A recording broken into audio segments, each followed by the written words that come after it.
Hemichordata, HEMICHORDATA।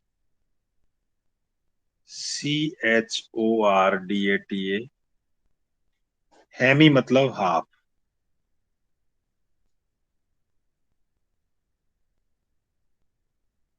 इनके बारे में वॉन डेर हॉस्ट ने बताया था। Von der, DER, host, HORST। कब बताया था? 1939 में बताया था। देखने में बिल्कुल अर्थवॉर्म जैसा, पाया समुंदर में जाता है। डायग्राम देखिए जरा, इसका डायग्राम ला रहा हूं आपके सामने।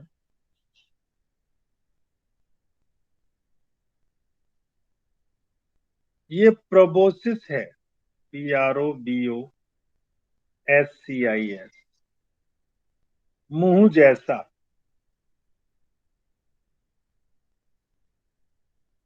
इसकी गर्दन है।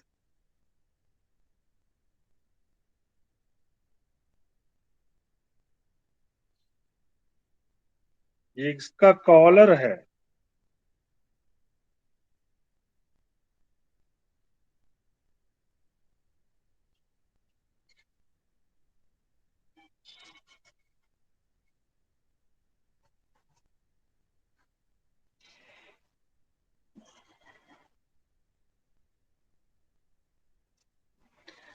ये इसका ट्रंक, एब्डोमेन वाला हिस्सा।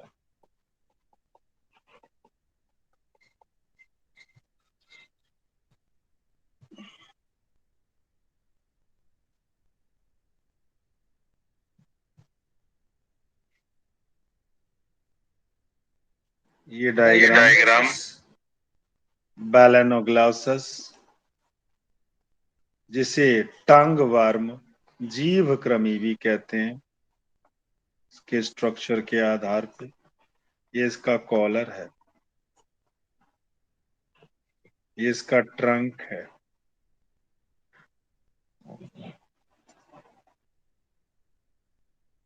ये वाला जो हिस्सा है नीचे वाला, ये पोस्ट हेपेटिक रीजन है। हेपेटिक मतलब लंग्स, और यहां इसकी एनस है। आज मैं इसका जिक्र करने जा रहा हूं आपसे।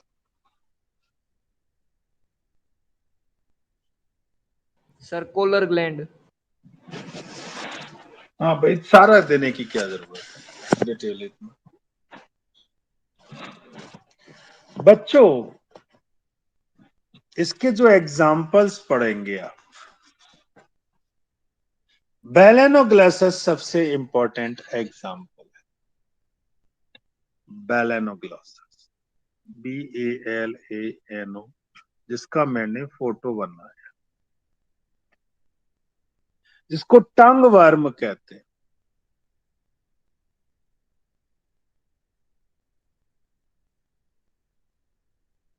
जीभ जैसा अपियरेंस मान लो, ठीक है। और एकॉर्न वर्म कहते हैं।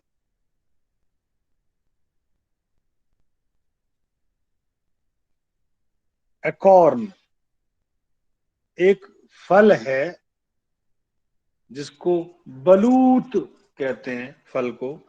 उसके नाम के आधार पे इसका नाम एकॉर्न वर्म रखा गया है, ACORN।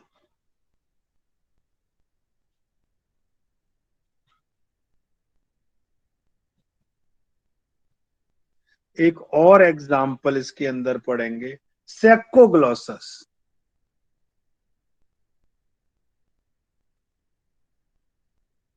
ये दो एग्जाम।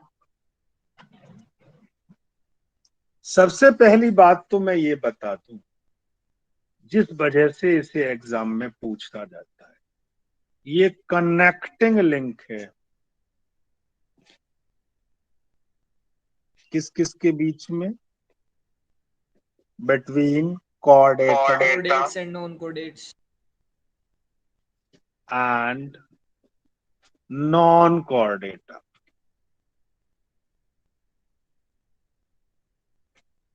उनके बीच का ये कनेक्टिंग लिंक है।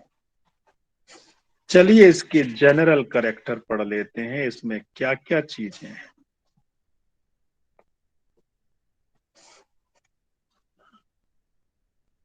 सबसे पहली बात तो ये प्योरली समुंदर में पाए जाते हैं, एक्सक्लूसिवली मैरीन। दूसरी बात, देखने में वार्म, अर्थवर्म जैसा दिखाई दे रहा है, warm like organism with A cylindrical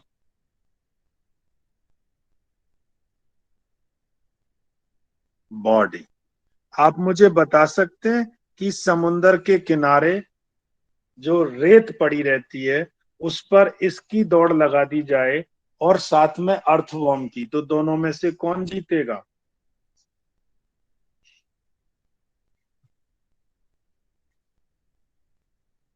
समुंदर के किनारे रेत पर ये टंगवर्म और अर्थवर्म दौड़ रहे हैं, तो कौन जीतेगा? Earthworm. अर्थवर्म। भैया अर्थवर्म मिट्टी पे चलता है, रेत पर नहीं, जहां पे पानी होगा, इसलिए ये मैरीन है, इसलिए यही जीतेगा। ठीक है। Yes, sir. ये ट्रिप्लोब्लास्टिक होते हैं, 3 लेयर के बने हुए, बाइलेटरल सिमेट्रिकल हैं,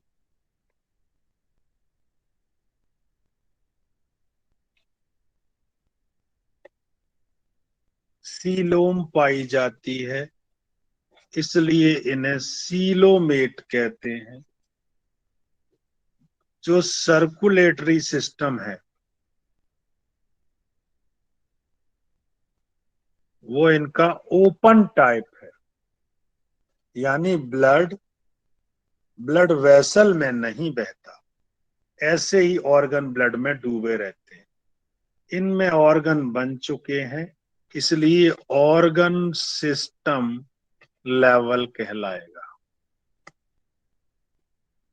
रेस्पिरेशन के लिए गिल्स पाए जाते हैं, लंग्स नहीं बने, तो रेस्पिरेशन थ्रू गिल्स। इसकी जो पूरी बॉडी है is divided into proboscis,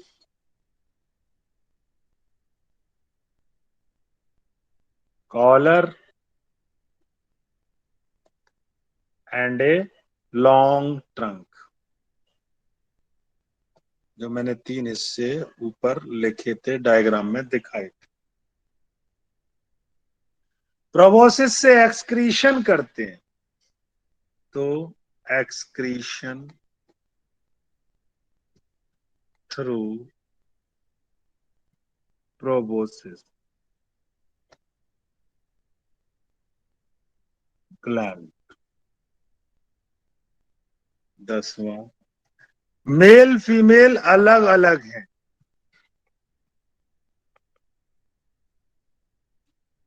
mail अलग है, फीमेल अलग है। फर्टिलाइजेशन पानी में, शरीर के बाहर, फर्टिलाइजेशन एक्सटर्नल, और डेवलपमेंट सभी के सेम सेम से करेक्टर है, इनडायरेक्ट। तो लार्वा पाया जाएगा या नहीं पाया जाएगा?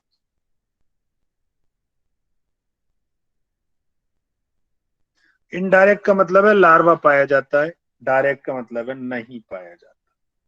तो फ्री स्विमिंग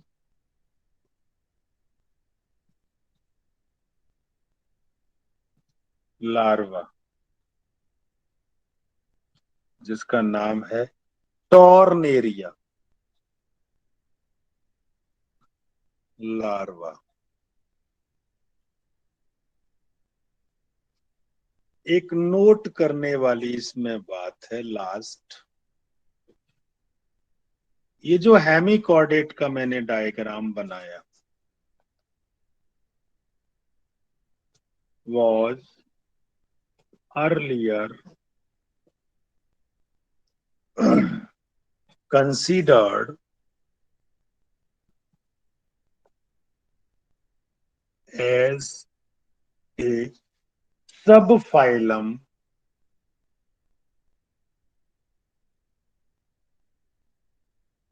ये जो हेमिकॉर्डेटा फाइलम है इसको पहले सब फाइलम माना जाता था अंडर फाइलम कॉर्डेटा, जिसे अब अलग सेपरेट स्थान दे दिया गया। But now it is placed as a separate phylum